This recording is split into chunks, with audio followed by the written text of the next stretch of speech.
प्रारंभ में एटम को किसी भी तत्व का सबसे सूक्ष्मतम भाग माना गया, जिसको और अधिक सूक्ष्म कणों में विभाजित नहीं किया जा सकता था।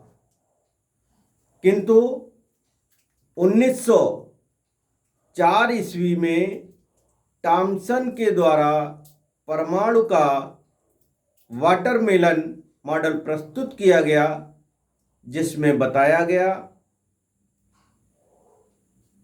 परमाणु या एटम तरबूज की तरह होता है, जिसमें इलेक्ट्रॉन बीज की तरह बिखरे रहते हैं।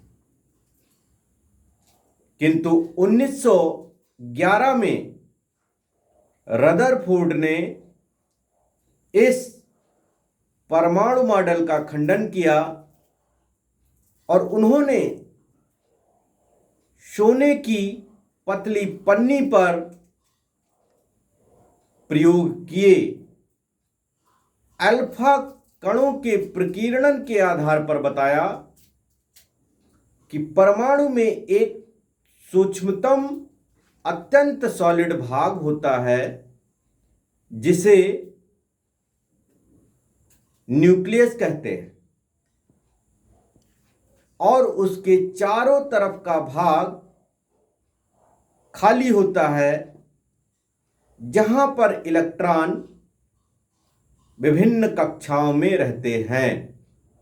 इस आधार पर कहा जा सकता है परमाणु के भी या एटम के दो भाग होते हैं, एक न्यूक्लियस और दूसरा बाहरी क्षेत्र, जहां पर इलेक्ट्रॉन उपस्थित होते हैं।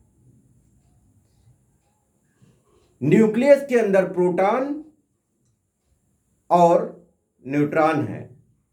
न्यूट्रॉन पर कोई चार्ज नहीं, प्रोटॉन पर प्लस चार्ज है, और बाहरी क्षेत्र में इलेक्ट्रॉन है और इलेक्ट्रॉन पर माइनस चार्ज होता है। इस प्रकार से प्लस और माइनस रेशियो में बराबर हैं, अतः एक परमाणु उदासीन होता है। और भी बहुत चीजें बताई। इसके बाद 1913 में नील्स बोर के द्वारा एक मॉडल प्रस्तुत किया गया, और जिसमें